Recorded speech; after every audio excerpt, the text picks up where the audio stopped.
The irony of the pandemic is people now know what an epidemiologist is. Actually, over 100 million Americans own wearables. Oysters don't want to be open.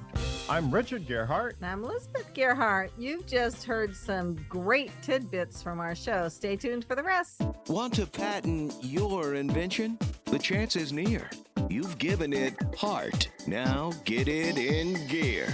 It's Passage to Profit with Richard and Elizabeth Gerhart. I'm Richard Gerhart, founder of Gerhart Law, a firm specializing in patents, trademarks, and copyrights. I'm Elizabeth Gerhart, not an attorney, but I work at Gerhart Law doing the marketing, and I have my own startup. Welcome to Passage to Profit, the road to entrepreneurship, where we talk with entrepreneurs, small businesses, and discuss the intellectual property that helps them flourish. And we have a really, really special guest. I've only known this man for a short period of time, but he mixes science and charm like nobody else can. Brian Strom, Chancellor of Rutgers Biomedical and Health Sciences. And boy, do we have a show for you with him. And then we have two presenters with really great products. So I just have to say a little bit about Eric Korm's invention. It's an app. If you work out and you work out till you kill yourself and you can't work out for 2 days after, you need his app. And then we have John Nicholas. If you are an oyster eater or know anybody who likes oysters, and these would make great gifts too, he has got oyster shuckers and a story behind it. And if you go to his website, it's amazing. I'm not going to say any more because we'll get into it during the show. But before we get to our distinguished guest, it's time for IP in the news. And I know you've all been waiting to hear this, but at last, Sherlock Holmes copyrights have expired. So the way it works is you get a copyright for your life plus 75 years.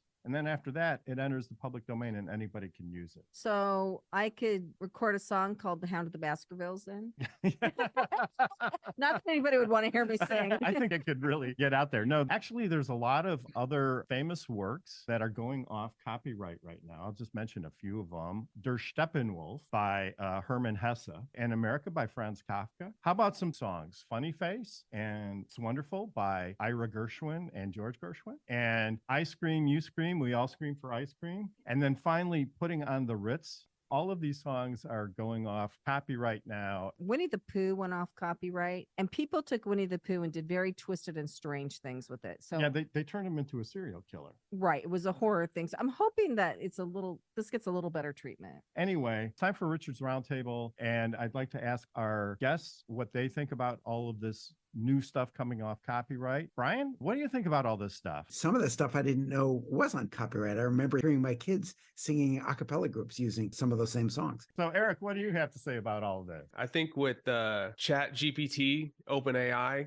a lot of these copywritten pieces are now going to be able to be reused in a way that's non-plagiarized. I don't know if you guys have had a chance to check this out, but it was founded by Elon Musk in 2015 to make artificial intelligence open to the public. They raised a ton of funding. Microsoft put a ton of money in. They just released Chat GPT a few weeks ago, or maybe a few months ago. But the capabilities of using artificial intelligence, and you can feed it copy and have it spit back out to you in a new form. So you could take some of these songs and turn them into your own jingles for your own company, and there'd be no copyright infringement. You should check it out. It is wild. I mean, it is absolutely wild what you're able to do. They used reinforcement learning to create this, and it's going to change marketing forever. And I really think there's going to have to be some thought around the IP that's created, because you could literally go in and be like, hey, I want you to create an app that makes jingles and it will spit out the code. And then I want you to create a UI. Like, who owns that property now? So that's actually a pretty big debate in intellectual property world right now about inventorship and ownership of AI created stuff. Anyway, Kenya. I think this is awesome. And when you said Putting on the Ritz, that was actually a pretty popular song. I feel like I heard it in a lot of movies. Mm-hmm. So if that's going to become available, like I definitely could hear a remix or maybe in a hip hop song somewhere. Who knows? What is old is new again, right? Mm-hmm. John? What do you think? I think the patent coverage should actually be longer. I think there should be some kind of phase where it transitions into a licensing agreement at a certain rate, but the ownership still covers for a longer period of time. You sound like you have patents. Yeah.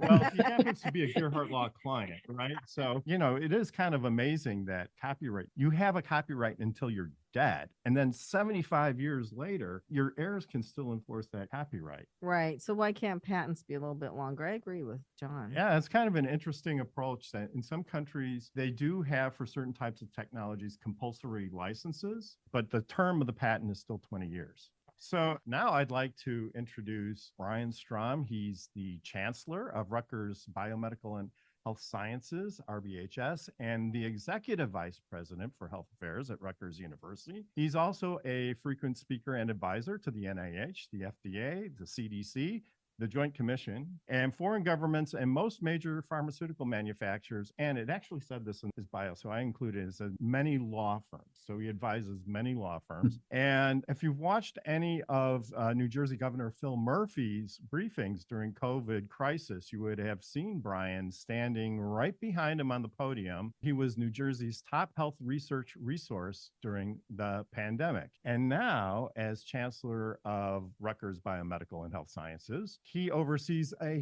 huge organization, which includes the schools of medicine, dentistry, nursing, pharmacy, public health, the Aging Institute, the Brain Health Institute, the Occupational Health Institute, the Institute for Translational Medicine and Science, and not to mention the Cancer Institute of New Jersey, all of which are amazing academic and research I organizations. just have a question. When do you sleep? If you talk to the people around me, they ask the same question, and then they wish I had slept longer. But like to go to medical school, you got to be kind of smart. To teach at a medical school, you've also got to be kind of smart. To run a medical school, I think you have to be really smart. To run a whole bunch of schools, you have to be super smart. So I think Brian is officially the smartest person we've ever had on Passage to Profit. I think so. Basically, I have three medical specialties. One is as an internist, which is pediatrician for adults, a specialist in non-surgical treatment of adult care. Second is as a clinical pharmacologist, which is really the study of drugs, meaning pharmaceuticals, not illicit drugs, in people, human studies. And third is as an epidemiologist, as Richard was asking about. And epidemiology is by definition the study of distribution and diseases in population. So what it means is distribution of disease, meaning how commonly diseases occur, and determinants, meaning what are the causes. The irony of the pandemic is people now know what an epidemiologist is. We used to walk around with T-shirts that said, "No, I'm not a skin doctor," because people sort of assumed epidermis epidemiologist, it means, but no, an epidemiologist is someone who really studies disease in large numbers of people. Historically, it used to be primarily infectious disease and the spread of infectious disease. The other big branch of epidemiology is referred to as chronic disease. So cigarettes and lung cancer, cholesterol and heart disease, hypertension and heart disease, those are all epidemiologic studies. The irony is when I went to public health school and got my epidemiology degree, I was literally taught, this was at Berkeley at the time in the late 1970s, I was literally taught infectious disease epidemiology is a dead field, because we know it all. We have solved infectious disease if people would just do what people are supposed to do. That was while HIV was cooking in San Francisco across the bay, as yet undiagnosed. And as we've certainly learned since then, many times over, most recently COVID, but certainly plenty of others in the past, and there'll be plenty more in the future. And infectious disease is a real problem and will continue to be a real problem, and pandemics will be as well. So what got you interested in epidemiology? I was always interested, even reading novels as a kid, I was interested in epidemics and reading about spreads of epidemics. But I was also always interested in the cause of disease. Why does somebody get sick and somebody else doesn't get sick? What are the actual causes? And epidemiology is really detective work. It's sort of discovering cause. And actually, there are plenty of police precincts who have called epidemiologists in to help with detective work. I was at University of Pennsylvania before I came to Rutgers, at the head of epidemiology there. And I used to get called all the time about clusters of disease. 10 cancers in this school. Why? Can you come in and do an investigation and try to explore why? And inevitably, it didn't even make sense. There were 10 different cancers at different causes. But the whole question of the detective work, you're talking about Sherlock Holmes before, the detective work underlying figuring out what the cause of disease is in a permanent way as opposed to just a criminal who, when you catch, you put in jail, was something that had interested me for years and years. But I think the biggest reason in many ways, Richard, was accidental. I found I was interested in drugs, so therefore I wanted to be a clinical epidemiologist. Most drugs we really don't know the effects of in large numbers of people. We study them only typically in 500 to 3,000 people prior to marketing. We don't know the real effects once they go into thousands of people and tens of thousands and hundreds of thousands, millions. Again, the whole vaccination and COVID stuff was all about that. That requires studying large numbers of people in order to find out what the real effects are in the population. Brian Strom, Chancellor at Rutgers University, will be back with more Passage to Profit right after this. There's never been a better time to start your own business. The opportunities are infinite and only limited by your imagination and enthusiasm. At Gearhart Law, we believe the most successful companies all have one thing in common. They start with a solid foundation first. Gearhart Law has years of experience protecting entrepreneurs' ideas and brands using patent, trademark, and copyright protection. So if you have a new consumer product, a new software application that you're planning to build or sell, or a brand or company name that you want to protect, contact the experts at www.gearhartlaw.com. Our professionals will create a custom strategy designed to fit your needs and your budget. All of our attorneys are passionate about protection, licensed and qualified to represent you before the United States Patent and Trademark Office. Don't start your project without calling us first. Visit GearhartLaw.com. Together, we can change the world. Visit GearhartLaw.com. This ad has been read by a non-attorney spokesperson. Now back to Passage to Profit. Once again, Richard and Elizabeth Gearhart. Special guest, Brian Strom from Rutgers University, who knows all things about epidemiology and just has science pouring out of his ears, but a warm and charming person. Anyway, Kenya, we were talking during the break about some heart condition, so please ask your question. Yeah, and we were talking a little bit during the break about myocarditis. Did I say it right? You did. Okay, great. So Good we were job. talking, yeah, so which is an inflammation of the heart. And we were Correct. talking a little bit about the vaccine earlier, and there seems to be a little bit of a pattern, particularly with athletes, that I've seen in the news lately, where there has been this overexertion and some association to heart inflammation and people having side effects. So could you talk a little bit about what myocarditis is and if there is any association to the vaccine? Sure. So myocarditis, by definition, as you can tell by the name, myo means muscle. Cardio is heart. Anything ending with itis means inflammation of. So it's inflammation of the heart muscle. People assume physicians know Latin. It's not true, but it's a. but we do like to talk in code, so laymen get impressed inappropriately and unnecessarily. So myocarditis is inflammation of the heart muscle. The vaccines for COVID are incredibly effective vaccines and incredibly safe vaccines. But one of the very rare side effects they do have is inflammation of the heart muscle. It seems to be more apparent, particularly in young men, which is part of the reason it's picked up in athletes. As part of that, there have been studies of Big Ten football players and athletes, and that's where it's been picked up. What we don't know is in almost all cases, myocarditis goes away by itself and has no long-term sequelae. We don't know yet here because the vaccine is new. But I think it's important to emphasize the disease itself causes myocarditis more commonly than the vaccine does. So people misunderstand this risk and say, oh, I don't want to get vaccinated because I might get myocarditis. Well, you're more likely to get myocarditis if you don't get vaccinated. The other thing that I think is hurting the message getting out about these vaccines and COVID and everything is that not everybody gets it. I mean, some people could go stand next to somebody and inhale their whatever and not get COVID. Kiss them passionately? Yeah, and not get COVID. And that is the mystery that you try to solve with epidemiology, right? So Yeah. Do you have any ideas why that would happen? There's all sorts of things. I mean, we certainly know risk factors for people more likely to get it more severely. Age, obesity, diabetes, immunosuppression, all of those are true. And you have arbitrary cut points like people over age 65 and are higher risk. But why immunologically some people get it and some people don't? I mean, my wife and I just went to the theater in New York for the first time. We saw 2 shows a couple of weeks ago for the first time since the pandemic started. We sat there in the theater, of course, wearing N95 masks, but 75% of the audience wasn't wearing masks. We went home and 2 or 3 days later, she got sick. I didn't. And I didn't get sick from her. Why? It wasn't COVID. Maybe it was flu. And, flu vaccines are much less effective. They're only about 50% effective. So maybe it was flu. She had the flu and I didn't catch it because my immune system beat the flu and she didn't. But there's a lot of work underway to try to understand. If we knew that, one of the things that would be wonderful to invent would be a permanent COVID vaccine. Yes. So you don't get like a permanent flu vaccine. So you don't need to get it every year accordingly.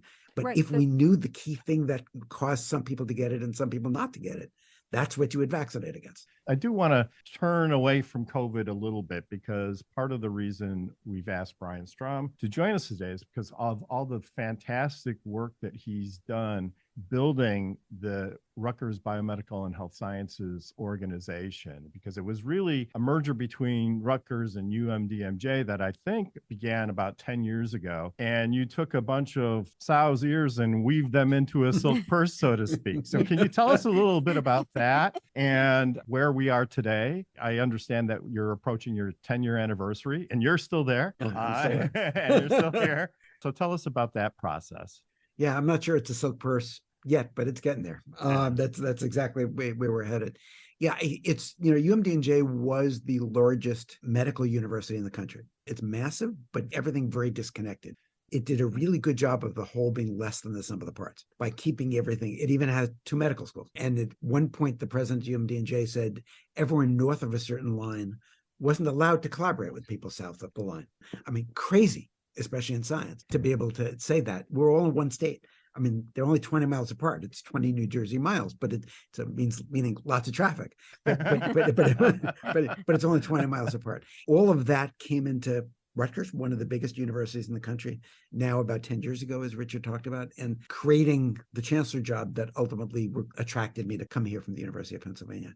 And what I've really done through the years is really try to reverse some of that. My focus has been the mantra, the first slide and the last slide of all of my talks, is to build one of the best academic health centers in the country with an emphasis on one. The idea is to knit it together. It is huge, and we have the potential to build enormous strengths building together with multiple schools, multiple institutes. Richard gave the list of them at the beginning of the show, and the ability to synthesize and to bring all this together. New Jersey used to be the home of innovation and the pharmaceutical industry. A lot of it has left, but there's a lot of innovation still going on in New Jersey. And the idea was to build us into an organization that would be receptive to that. When UMDNJ and Rutgers were separate, you had the clinical operation here, the research and especially basic science research operation here. They were separate from each other.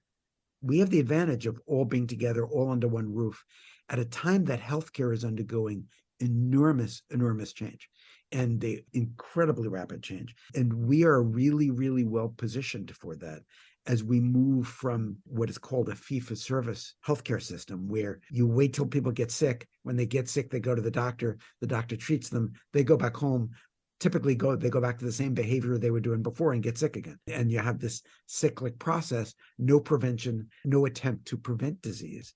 We have a fantastic nursing school. We have a fantastic school of health professions. We have a fantastic school of public health, all under one roof. And to take advantage of, again, as I talked about, I'm a general internist. Most of what I did clinically in my career, you didn't need a physician training to do. Nurses or physician's assistants could do it better and much cheaper. And so the goal is really to build it all together, synthesize it all together. We've dramatically increased the amount of research and innovation that we are doing in the process. All of the deans, all the institute directors, they're all new. They're great people. We chose the best people from across the country. We chose people who enjoy working with each other, who have a good time, and people who recognize talent. And you basically provide them the structure, provide them the resources they need, and get out of their way. Let the magic happen. In addition, we've created personal incentive systems, promotion systems in academia, all aligned in order to try to reward innovation, reward driving things forward, reward growth. Our grant funding, our federal funding, was growing at 10 or 20% a year. 2 years ago, we grew 40%. We thought that was a COVID bump because of all the money available for COVID. Then it would have gone back down. First quarter of this year, compared to first quarter of last year, went up another 35%. That's excellent. And you're using this money to do research. And I don't think people connect the two necessarily, but we have a friend right now who is very ill, trying to stay alive long enough for a new drug to come out, a new treatment to come out to extend his life even further. And these are the kind of places where this stuff comes from. That's exactly correct. Academic medical centers are where the research comes from, and the linking between research on one hand and clinical care on the other, and bringing the most state-of-the-art care is exactly what we can do and others can't. When the J&J vaccine was developed for COVID, we were the number 2 recruiting site in the world. Number 3 was Columbia, not Columbia University, the country of Columbia. Wow. Wow. And that vaccine, those different vaccines made all the difference in whether we're able to go to the grocery store without fear now, or we're huddled in our houses still, right? Yeah, absolutely. I mean, what an amazing success of medical science to be able to take basic science work that was done over decades before this, and when it was needed, bring that basic science to quickly develop vaccines, test them in people. And over the next few years, you're going to see that same technology now used in lots of other vaccines and treatments for things like cancer. Because now that we know that technology works, it'll be used in a lot of different places to try to develop new treatments. Well, we have to take another commercial break, but before we go, I just really want to say thank you for your work. What you and Rutgers have done is amazing, and we're glad that you're here. Brian Strom, Chancellor of Rutgers Biomedical and Health Sciences. More Passage to Profit right after this. Hi, I'm Lisa Askley's the inventress, founder, CEO, and president of Inventing A to Z. I've been inventing products for over 38 years. Hundreds of products later and dozens of patents. I help people develop products and put them on the market from concept to fruition. I bring them to some of the top shopping networks in the world: QVC, HSN, eVine Live, and retail stores. Have you ever said to yourself, someone should invent that thing? Well, I say, why not make it you? If you want to know how to develop a product from concept to fruition the right way, contact me, Lisa Askley's the inventress. Go to inventingatoz.com, inventingatoz.com. Email me, lisa@inventingatoz.com. Treat yourself to a day chock full of networking, education, music, shopping, and fun. Go to my website, inventingatoz.com. Passage to Profit continues with Richard and Elizabeth Gearhart. Time now to turn to our Power Move segment. Kenya. So for Power Move today, we are going to be talking about the city of Newark and Jeff Hines. The pandemic has created a great opportunity when it comes to industrial real estate, and Hines just bought a Newark distribution center for $127 million. And the 738,000 square foot facility is located in an opportunity zone. So if you're not familiar with what an opportunity zone is, they are economic development tools that allow people to invest in distressed areas, and they are designed to help spur economic growth and job creation in low income communities. So he and the city of Newark are our Power Move. Wow. Excellent. So it's a warehouse. So there's some businesses in there already. There's some storage places in there. There's actually, I think there's Iron Mountain Coffee in there. So it's going to be large companies that are going to create jobs for some of the folks that live there in the city. So it's in development. So there's a few tenants now, but they plan to expand and add more companies to the facility. And that's great. I always thought Newark had so much potential, and it does. I'm glad to see that things are moving forward there. I'm aware of other projects too that have been taking place in the area. So let's keep our fingers crossed for a bit of a revival. And now it's on to my charming better half. She's got a whole bunch of projects. So what are you going to talk about today?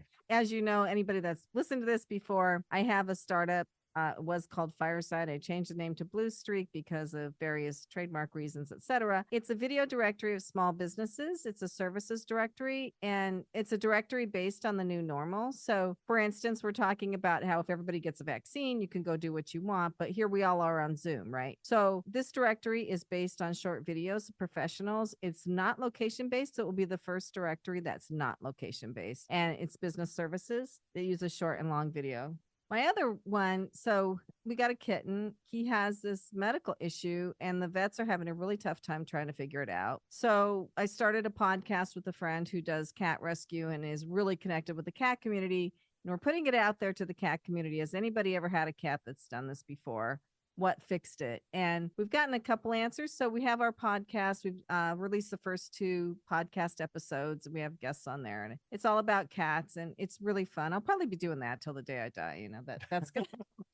If anybody wants to hear me croaking, you will be a true cat lady as you work your way through this cat journey. I would like to introduce our first presenter with a startup, Eric Corum with AIM7, AIM7. And I love the soreness piece of this. So Eric, please tell us what you have. That sounds dangerous, but please continue. Well, thank you so much for the opportunity to be here today. Prior to starting AIM7, I spent about 16 years in the NFL and in college football. I was a sports scientist and performance director. And about 12 years ago, I pioneered the use of athlete wearable tracking technology in games. So if you ever watched an NFL football game and you see somebody running down the field and you're like, oh, they're running 20 miles an hour, that's the technology I brought to the US. And it helped open $1 billion market here in the United States for sports wearables and data. Problem, though, that we had at the very beginning is we had tons of data and no way to turn it into actionable recommendations to improve performance, reduce injuries. I actually ended up hiring a former NASA propulsion engineer when I was at Florida State, where we pioneered this, to help me use this telemetry data, organize it. And after about a year of working with it, we were able to use it to reduce our injury rate by about 88% when I was at Florida State.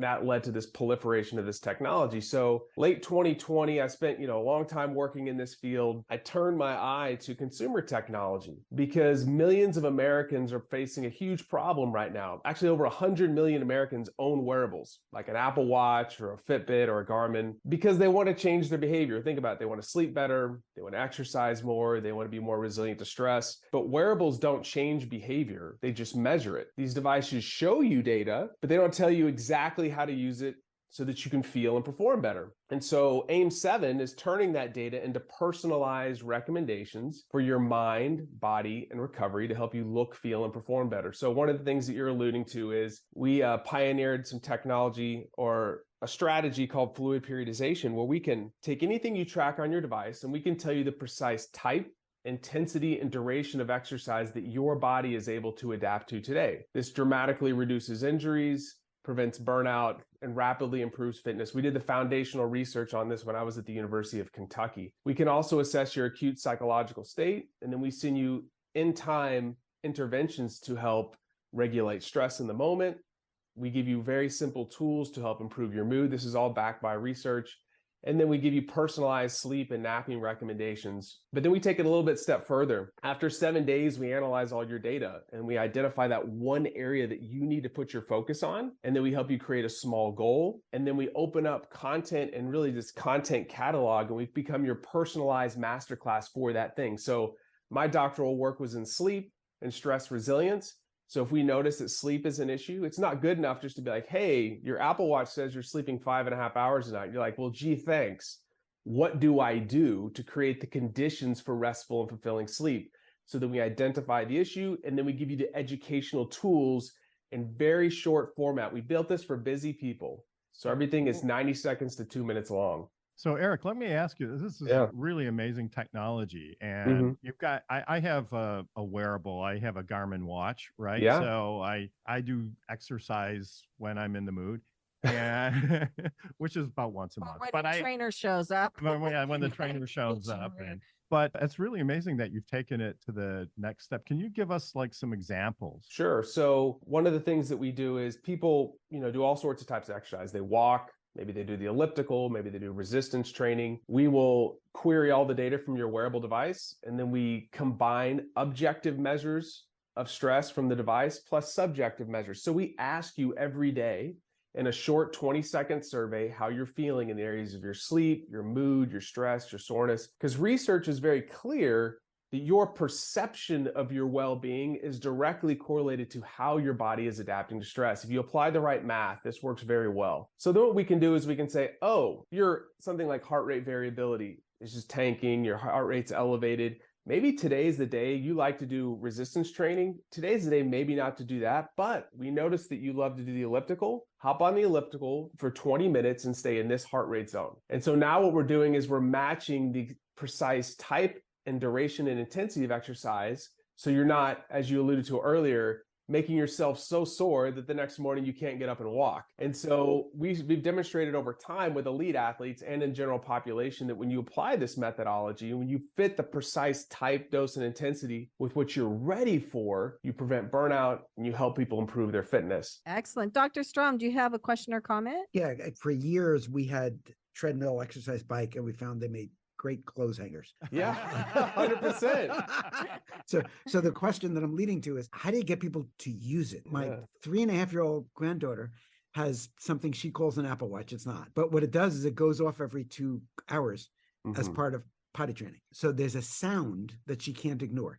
And her parents can't. More importantly, her parents can't ignore. So having done these analyses, how do you get people to use them? Now you're getting into the real IP of what we're doing. It's called behavior design. Ultimately, you want to help somebody design a behavior that they can take action on. And so we have a very unique behavior design model. And I'll tell you, one of the things that we don't do is we don't want people relying on motivation. Research demonstrates that motivation will let you down every single time. So we scale the recommendation. Some days when your mood is down, you're not feeling great, we deliver the smallest, tiniest recommendation to get somebody across the action line. And so there's unique ways that we do this. The app is not just an app. We also use text messaging.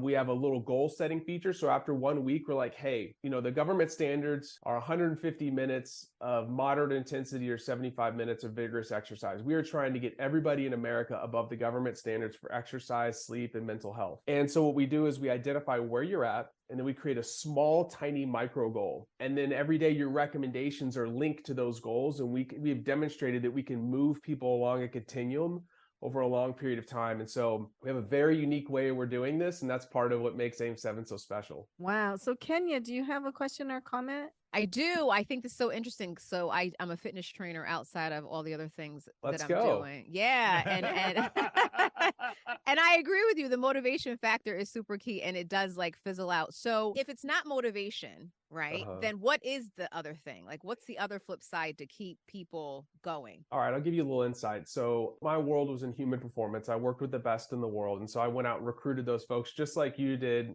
Dr. Strom at Rutgers.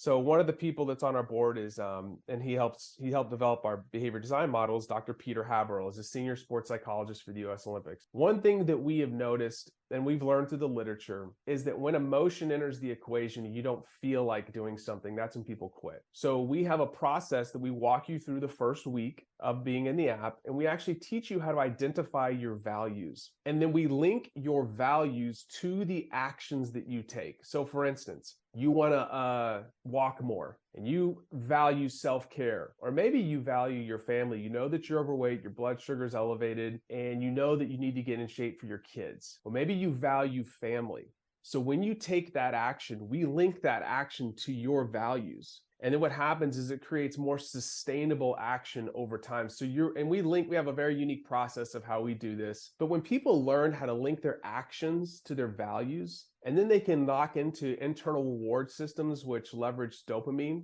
you're able to consistently pursue difficult goals. People think that dopamine is the molecule of reward. It's not. It's the molecule of motivation and drive. So if you have 2 people running a marathon, one person's just thinking about the finish line. That's a long way to run, by the way. You have another person that's just thinking about making it to the next small little mile marker. And then when they do, they internally go, hey, Eric, great job. You're doing really good today. You get to the next mile marker. Guess what happens? There's neuromodulators that we don't have to get into all the science, but it affects dopamine, adrenaline, and other things like that. It literally keeps you moving forward from an ambulatory perspective or movement, but also from a goal pursuit perspective. It allows you to continually pursue that difficult thing. I got a PhD. It was like taking a consistent beating for 6 years while I was working a full-time job. But every time I did that one little thing, I'd be like, Eric, you got this. You can do this. You accomplished that one little task. So when somebody does the thing, maybe it's they spent 10 minutes working on a mindfulness intervention that we sent them, or a gratitude journal because their mood was down. Then we link that to a value, and then we teach them how to tap into their internal reward mechanisms. We've had some phenomenal results with this product in a very short period of time because we were a bunch of scientists that did this with elite athletes. And we're like, okay, how do we take this amazing data? Because Dr. Strom, you mentioned earlier about this fee-for-service healthcare. Ultimately, where we're going, and you know this, is that the most common preventable diseases in America, cardiovascular disease, diabetes, obesity, About 50% of those, the CDC says, are preventable diseases if people would exercise, eat, sleep, not smoke. And so a lot of these things, you have these powerful wearables on your wrist right now. If you can leverage that data to create action that drives people to act in their own best self-interest, we can help a lot of people. So ultimately, that's what we're motivated by. So Eric, I love what you're doing, and I love the process that you're doing. I think you're obviously on the right track, but I always wonder about fear as a motivator. People don't talk about that anymore, right? That's also a strong force. And it seems like when it comes to motivation or behavior change, we're focusing on the positive, which I think is a good trend in society. But I also think fear of diabetes or fear of heart conditions could also be a motivator. And I'm just curious, has your research kind of touched on those subjects at all? Or is that just an unhealthy way to motivate people? In marketing, people will try to flee from pain before they pursue pleasure. That's kind of a marketing scheme, right? But if you really want to change somebody's behavior for the long term, fear will only get you so far. Okay, so I do have a Fitbit. Yeah. And I do use it to try to get my steps in. And most days I'm pretty good. But like I'll be in the grocery store walking down the aisle and I'll check my Fitbit and it'll say, run. These devices are Run in the unintelligent. grocery store. Sometimes I get really annoyed, like my Apple Watch, love the company. That's the first device we brought in, but it's like telling me to stand up and I'm on a podcast right now. You know, it's like, it doesn't make a lot of sense. I'm with you though. I get from the marketing piece. Nobody wants this big, scary noise to motivate them. That's very unpleasant. But I do think that could be interesting in certain ways. Yeah, I mean, there's something to it, but I think when you talk about long-term goal pursuit, nobody pursues something that's very, very difficult unless they're trying to flee from a country that's in war. But we're talking like personal goal pursuit. Like you don't pursue a very difficult degree because you're afraid. You pursue a difficult degree because you want to you have impact on somebody. You don't pursue a relationship because you're afraid. You pursue a relationship because you love someone. So I would rather tap into love and deep-rooted values of who somebody is for long-term behavior change. Fascinating, because when you're describing, I did say our exercise bike sat there with clothes, but no longer. We now have Peloton, and the Peloton instructor that we use, and the Peloton instructors often talk about do it for your family, do it for you. Think about your family, the same kind of positive motivation that you're talking about. And what you're doing is you're putting it into an app, personalized to work long-term, not just when you're on the machine for 45 minutes. Absolutely. And for things like mental health and sleep, and that's exactly what we're doing. We're trying to make it a very personal process that's relatable to the individual and to their goals and to their values, because those things are enduring. So Eric, I have one last question for you. How do you factor a person's diet into this? Because I know personally, like if I eat a banana before bed and get all that magnesium, I think I get a little bit better sleep, right? Yeah. So there are 5 pillars. If you want to zoom up from a 30,000 foot level, what AIM7 is doing is we're helping people become more adaptable to stress. And we teach this. You can actually go on our website, aim7.com. And our first blog, we're starting to outline this whole concept of building adaptability to stress. But it's what I did my research for my doctoral degree on, and another person on my team. And there's 5 pillars for building biological resilience and adaptability. And they're very simple: sleep, exercise, mental fitness, nutrition, and living in community or having healthy relationships. Research is very clear. These things help you become more resilient to stress. Right now, we're focusing on 3: sleep, exercise, and mental fitness. We're an inch wide and a mile deep on those. Eventually, we will add nutrition, and eventually we will add more parts on the relationship side, because those things are very important. But we found that with people wearing a wearable device right now, these are the things that we can help create action with immediately, especially with the people tracking things like sleep and steps. It's not too much of a leap to go, hey, now we want to take a little bit further step on this exercise page. We're going to move you a little bit more towards this standard. But nutrition is in the timeline. But right now, we're just focused on those 3. Eric Corum with AIM7, AIM7, and his website is aim7.com. So definitely go check it out. It may be what you're getting for an anniversary gift this year, my dear. You're seeking to change my behavior, huh? So now we're on to another great invention idea. John Nicholas with East Hampton Shucker Company, all about really nice food and beautiful products too, if you go to his website. So Without further ado, John, please tell us what you're doing. I'm the founder of East Hampton Shucker Company, and I have a passion for oysters. Over 30 billion oysters are eaten every year. I love them. I eat them all the time. After I eat them, I feel better, and they're very good for your immune system. They also have a magical property to them. There's something special in them that other foods don't have. They make you feel happy. As a kid, I grew up clamming and gathering oysters with my dad here in East Hampton, New York. However, oysters are challenging and dangerous to open using traditional methods of a glove and a towel. I cut myself many times. Everyone did. Even the professionals cut themselves. Oysters don't want to be opened. All my life, I tried to open oysters, but I couldn't accomplish it. I tried every method and bought every product available on Amazon and everywhere else. None of these products were safe or easy to use. Some were actually very dangerous. I tore these products apart to come up with something better. I didn't give up. As a kid, I grew up tearing things apart to see how they worked. I knew it was a problem I could eventually solve. My goal was to make a product that was safe to use for people at home and for the hospitality industry. That was my primary goal for my new invention. Speed came later. I designed my new devices with the premise of having your hand far away from the knife as you can. Because when your hand is not there, you can use a sharper, more efficiently shaped knife with more force to open the oyster without the risk of stabbing yourself. It's actually a very simple premise. Just take your hand out of the equation. And I was just so surprised that no one has ever, come up with something this simple to protect people. Thousands and thousands of people get hurt every year trying to open oysters. So after countless versions and prototypes of different materials during COVID lockdown, I finally figured out, and I had a lot of free time, and I felt like Tony Stark in my basement workshop toiling around. I made a lot of mistakes. I tested different materials. I had to come up with these parts that didn't exist. I had to invent them myself. Quite a bit of, exploring and trying to figure things out. Kenya, what is your opinion on these devices? And do you eat oysters? Are an oysters a thing for you? Or I don't. And honestly, it's just I haven't had them enough to compare them to anything. So I'm not an oyster expert, but I think anything that makes life easier in terms of like opening things, I'm all for that. Very innovative of you to make people's lives easier who do love to eat oysters. Every Christmas Eve, our family had oysters. And oftentimes in college, like people would they do the thing. I don't know, John, have you ever done this where they crack open? Well, it was hard to get it open. Once they got it open, they would just tip it up and put the whole thing down their throat. Sure. That's the way you're supposed to have them. I could not handle the texture. John, are they acquired taste? First of all, they're funny to look at.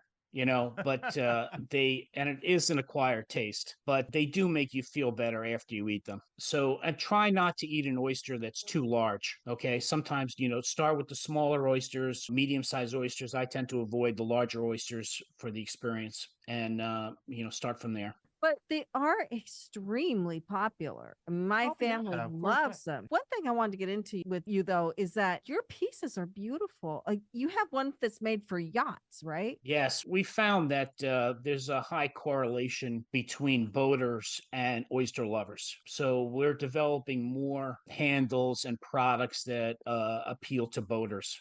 We found that fishermen have the highest correlation towards oysters, but boaters extremely high. Chancellor Strom, are you an oyster eater? I adore oysters. My wife hates them because the texture, exactly, the consistency, exactly what you were talking about. But I love them.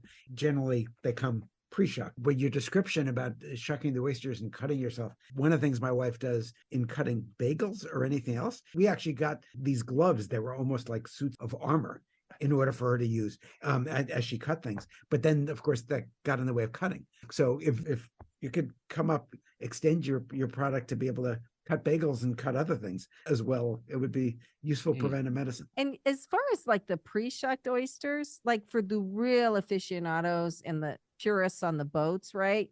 They want to take them out of the ocean and put them down their throat in like 30 seconds. That's correct. Later. Right. And they prefer also not to have anything on them, just a drop of lemon. That's the best way to have them is right out of the ocean. I prefer the East Coast oysters. They have more flavor and they have the high mineral content. But I like the oysters from the West Coast also. You should try different places. Each oyster tastes different from where they're grown. And that's because they are in different parts of the sea and they get different types of water flowing through them. They get different water. They get the minerals from the land differently. They have different algae.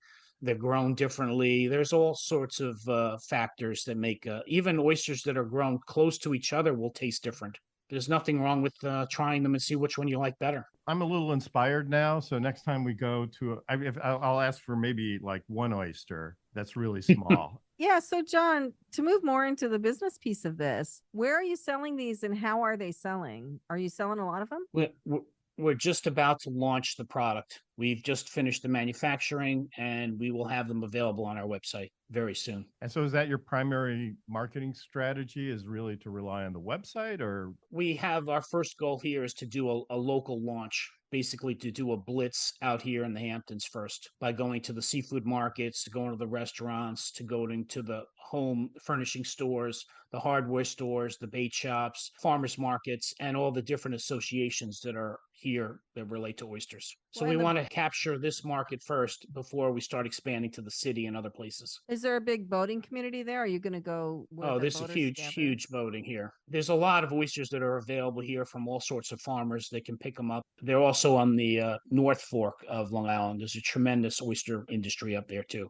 So when do you expect to get your first units for sale? They should be available by the end of January. Nice. Just in time, right? That's great. And how many different designs do you have? We have 4 different designs. Are they all protected by patents or patent pending? They're all, yes. I actually invented 46 different devices. So we're only going to be selling 4 of them now. We do have a nice pipeline for other products in the futures, but we've determined that these 4 are what we're going to go out with. We have Model 1, which is a teak version. We have a Model 2, which is an all plastic version, which we'll be releasing later on, more for the QVC and Costco market. Model 3 is a metal bracket. It also has a marble base and a beautiful handle to it, all metal, stainless steel. And Model 4, which is our commercial version, which also does clamps. And it's food grade for restaurants. Wow. 46 different oyster shuckers. I did not think that having that many different designs was even possible. That's pretty amazing. And we have to wrap the segment up now, John, but keep them coming and you'll have to come back on the show when you have a chance. Go to John's website, easthamptonshucker.com. That's East Hampton, SHUCKER.com.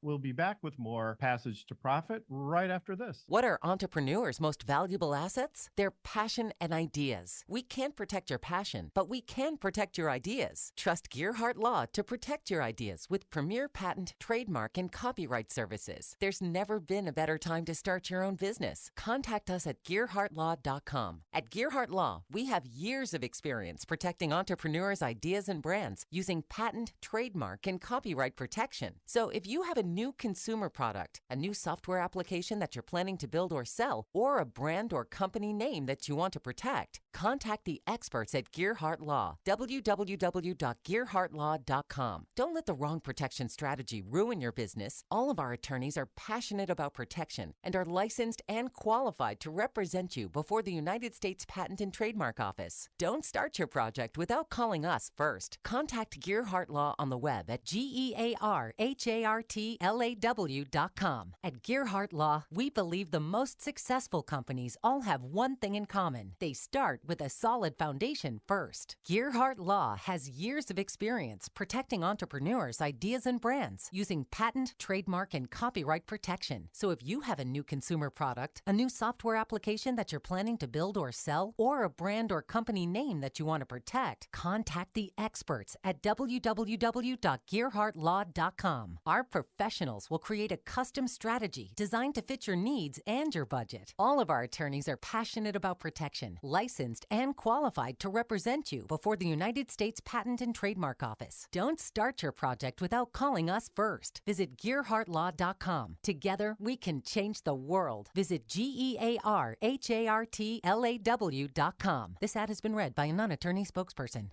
Now more with Richard and Elizabeth. Passage to Profit. Time for Noah's retrospective. Noah Fleischman is our producer here at Passage to Profit, and he just has a way of putting his best memories in perspective.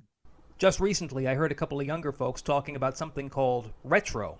I didn't know what they were talking about. I thought maybe they were referring to a new international currency. My life's always been about nostalgia. When I was a child, the world was composed of Richard Nixon, shag carpets, hippies, wide lapels, flowered shirts. sanitation strikes. My parents, well, they were all busy moping around talking about how great life was 10 years earlier. John Kennedy, gray flannel suits, pencil ties, clean sidewalks. Their parents? Forget about it. They were really living in the past. All they wanted to talk about was the days of running boards, wooden ice boxes, going to the movies to see Mary Pickford and Buster Keaton. There was so much fascinating dichotomy between the ages. Every generation had its own definition to it, and there weren't really that many years in between. Nowadays, who knows? If you took me into a time machine and sent me back 20 years, I wouldn't know what time it was, and I probably wouldn't care. But you know what? That's not going to stop me from embracing the all-new retro movement. Matter of fact, this shirt I'm wearing, completely and totally retro. In fact, I can remember the good old days when I first took it out of the box and wore it. Last Wednesday.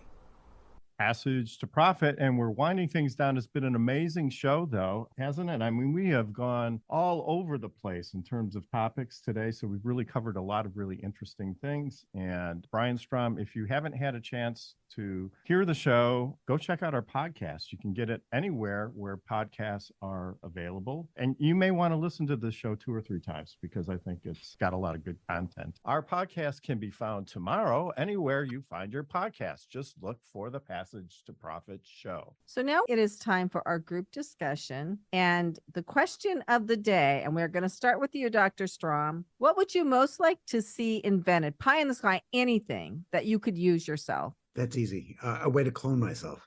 And, only when I mentioned that idea to my chief of staff, his response was, please don't. That's more work for everybody. Exactly. Okay, Kenya, what would you most like to see invented? Something that you could use? Maybe a time freeze machine. I feel like maybe that's already in the works, but I feel like we never have enough time. And I'd love to just be able to freeze, write what I'm doing, where I'm at, and then go run and be able to do something else and then come back. So maybe a time freeze. That sounds good. Eric, what about you? I'm starting to get to my mid 40s. And so some type of like nutraceutical or therapeutic to help with like restore cartilage and the space between those joints again would be phenomenal. John, what do you want? I'm really looking forward towards autonomous cars, but I would like to see an autonomous sailboat where I can just go out and have a nice cruise and not have to worry about anything, just really be peaceful. That's what I would look forward to. Yeah, I was thinking a fountain of youth. We all want that. For me, I would like a teleportation machine. Like my daughter is going to be on the beach in Hawaii in the next 2 hours. I would love to just be able to zip myself to Hawaii for an hour, lay on the beach with her and come back home and get back to work. I'm sure she'd love that too. She was a sweetheart. Anyway, I guess it's time to wrap things up. So on the show today, we had the most amazing Chancellor Brian Strom, Chancellor of Rutgers Biomedical and Health Sciences. And you know what I loved about having him on was like, you could talk to him about medical stuff, but it wasn't like you were talking to some big doctor, even though he could be that. So if you want to find out more about him, you can find him on the Rutgers website about Brian Strom. It's STROM. Thank you, Brian. It was great. And then we had Eric Coram with AIM7, AIM7.com. He has an app that uses data from your wearable devices to recommend health decisions for you. Really operates much differently than the devices that we know today, like Fitbits and Apple Watches, etc. It's definitely worth going to his website and seeing this device. So if you wanted to, you could develop a little electroshock therapy every time you raise your arm to put some food in your mouth. I think that would be a helpful invention. And then we had John Nicholas with the East Hampton Shucker Company, who has made these incredible devices that shuck oysters. They're really beautiful, and they're for every level of oyster shucker person out there, from the casual person to people running a restaurant. And you can find those on easthamptonshucker.com. And buy his shuckers, because if he sells those shuckers, he's got 46 other shuckers to sell. So we want to see them all.